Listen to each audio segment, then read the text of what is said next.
করি আল্লাহ রিয়াজুল জান্নাহ মঞ্জুর করতে পারেন। বলুন সুবহানাল্লাহ। আর জোরে সোরে হয় না সুবহানাল্লাহ? নারাই তাকবীর, নারাই তাকবীর। এই জন্য উর্বর সময়ে খুব মন ভরা কণ্ঠ নিয়ে আল্লাহ পাকের সামনে সম্পূর্ণ আল্লাহর জন্য, আর কারো জন্য নয়।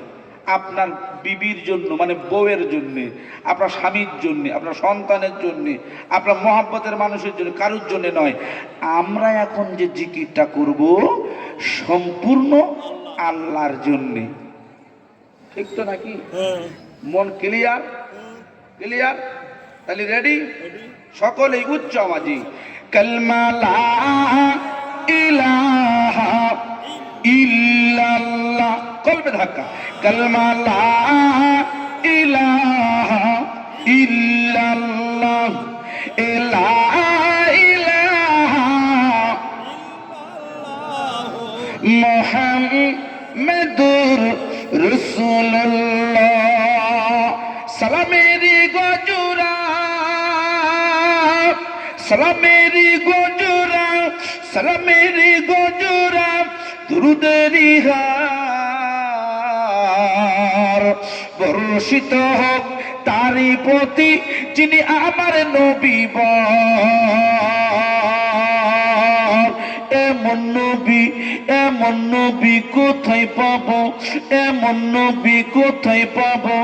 আমায় তোমরা বলো না। তুলনা তো দূরের কথা, ছায়া মেলে না। কালমা লা ইলাহা, আরো জোরে জোরে জোরে, লা ইলাহা, লা ইলাহা মুহাম্মাদুর রাসূলুল্লাহ। নবী এলেন দুনিয়ায়, নবী এলেন দুনিয়ায়, নবী এলেন দুনিয়ায়, নবী এলেন দুনিয়ায়, আবু জাহেল নিল বিদায়। বলুন সুবহানাল্লাহ। তাই বলে আবু জেহেলের উত্তরসূরিরা এখনো আছে। আবু জেহেল চলে গেছে, আবু জাহেলের কিছু ব্লাড পৃথিবীতে চলছে। এক নম্বর ব্লাড হলো নেতানিয়াহু। বুঝেছেন না? এ সারা বিশ্বটা এমন। কেন? মুসলমানদের রক্ত খায়, তার সাথে যোগ দিয়েছে ওই পাগলা ট্রাম্পটা। ঠিক না বেঠিক? বলছি আমি গাঁজা দখল করব। গাঁজা মানে যে গাঁজাকে হুঁশ ফেরে না ওটা না, গাঁজা মানে গাঁজা উপত্যকা, প্যালেস্টাইন। প্যালেস্টাইনটা ও দখল করে নেবে। আশ্চর্য! এ হলো আবু জেহেলের উত্তরসূরি। একদম সম্পূর্ণ আমার লেখা ছন্দটি আপনি মিলিয়ে নেন। নবী এলেন দুনিয়ায়, নবী এলেন দুনিয়ায়, আবু জাহেল নিল বিদায়। কলমার ধারা, কলমার ধারা পৃথিবীতে আজ রয়ে যায়। এমন নবী দুনিয়াতে, এমন নবী দুনিয়াতে হইনি, হবে না। তুলনা তো দূরের কথা, ছায়া মেলে না। কালমা লা ইলাহা, আরো জোরে জোরে, লা ইলাহা, লা ইলাহা মুহাম্মাদুর রাসূলুল্লাহ। সকলে পড়ুন, হাসবি রাব্বি মা ফি কলবি নূর মুহাম্মদ। কালমা লা ইলাহা, আরো জোরে জোরে, কালমা লা ইলাহা ইল্লাল্লাহ, লা ইলাহা ইল্লাল্লাহ, লা ইলাহা ইল্লাল্লাহ, লা ইলাহা ইল্লাল্লাহ। মুহাম্মাদুর রাসূলুল্লাহ সাল্লাল্লাহু আলাইহি ওয়াসাল্লাম। সম্মানিত আজকের মাহফিলের সুযোগ্য সভাপতি সাহেব, দিগার উলামা হাজেরাত, আরো সম্মানিত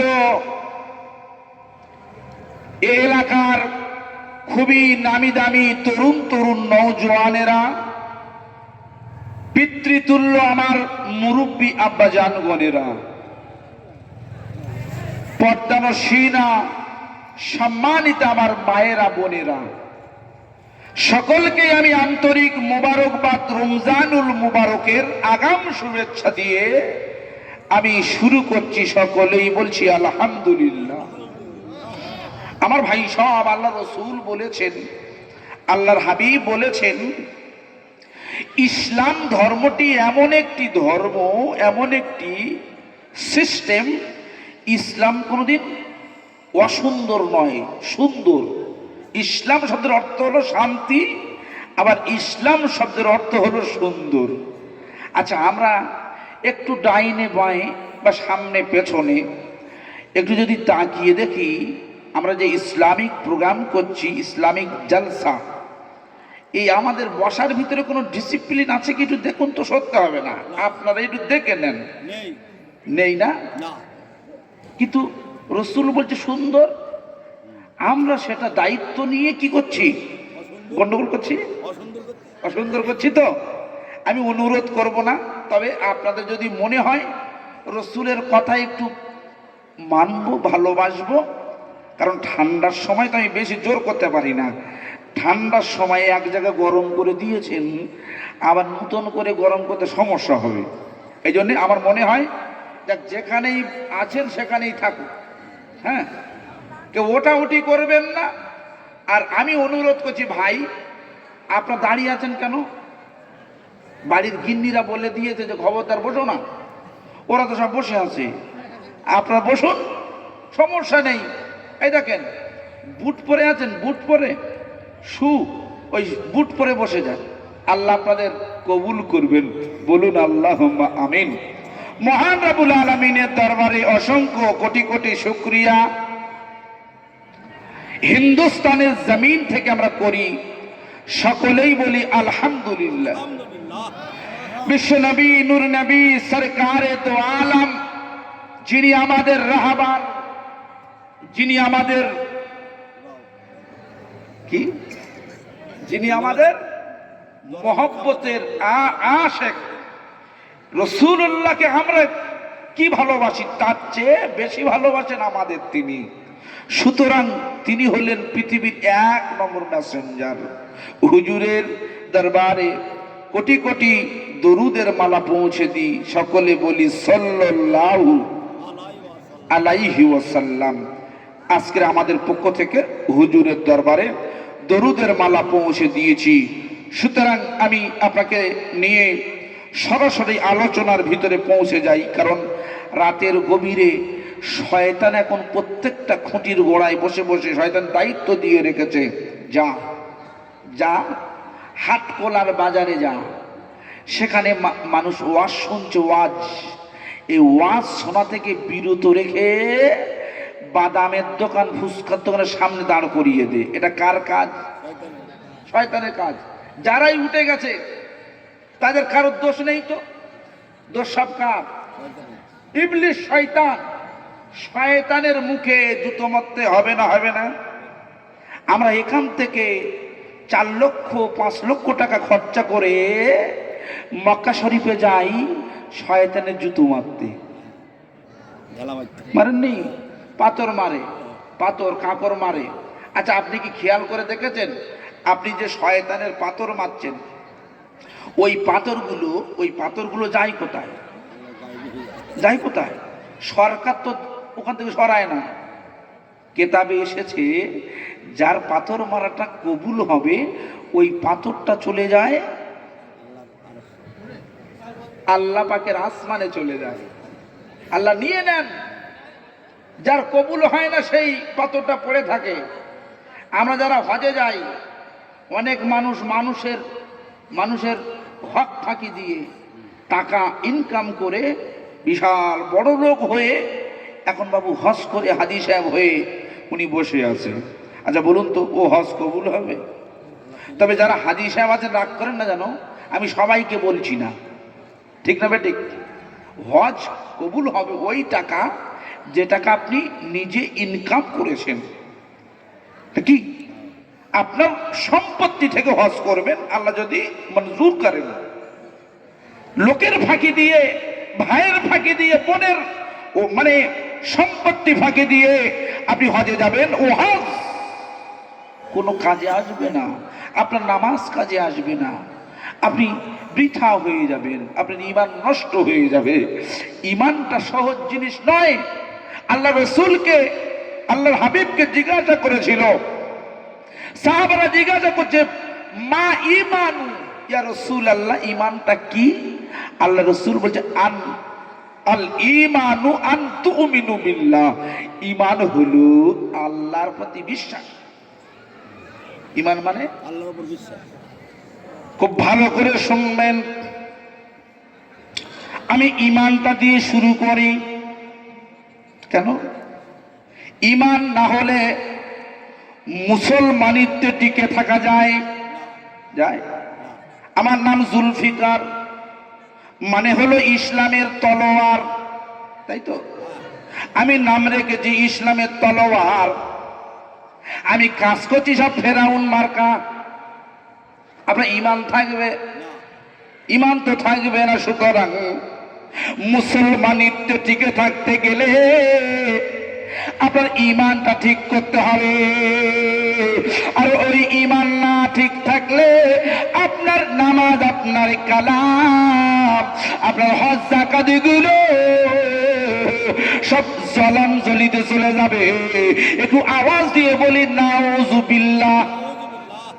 আমরা এখান থেকে ওয়াদা করছি, এখান থেকেই প্রতিশ্রুতি নিচ্ছি, আজকের এই হাটখোলার মহান ঐতিহাসিক ইসরায়েলের সওয়াবের মজলিস থেকে আমরা ওয়াদা করছি, আল্লাহ আমরা যতদিন যা গুনাহ করেছি, এতদিন যা অপরাধ করেছি, এতদিন যা হক ফাঁকি দিয়েছি, এতদিন যা জেনাবে বিচারি করেছি, এতদিন যা নামাজ কাজা করেছি, এতদিন হারামে খেয়েছি, এতদিন বন্ধনের লোন নিয়েছি, এতদিন সুদ খেয়েছি, সমস্ত হারাম কাজ থেকে, সমস্ত অবৈধ কাজ থেকে আল্লাহ আমরা তওবা করছি।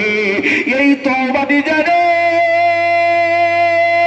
আল্লাহর আরশে আজিমে কবুল হয়ে যায়। একটু আওয়াজ দিয়ে বলি আল্লাহুম্মা আমিন। আমার ভাই সব, তাহলে প্রশ্ন হলো ঈমানটা ঠিক করতে হবে। ঈমানের নাটটা ঢিলা হয়ে যাচ্ছে মুসলমানের। নাট বোঝেন? বুঝেন না? আরে ওই মেশিন পাটা লাগায় নাট, হ্যাঁ, গাড়ির নাট বা ওই যে চাকার নাট। আমি যে মারুতি করে এসেছি, ওই মারুতির চাকার নাট যদি ঢিলা হয়ে যায়, আমরা আসতে পারবো? গাড়ি উল্টে যাবে না? আপনার ঈমানের নাট যদি খারাপ হয়ে যায়, যদি ঢিলা হয়ে যায়, ওই ঈমানটা টিকে থাকবে কি? হ্যাঁ, আমার ভাই সব খুব ভালো করে বুঝবে। এ ওয়াজ চলবে তো?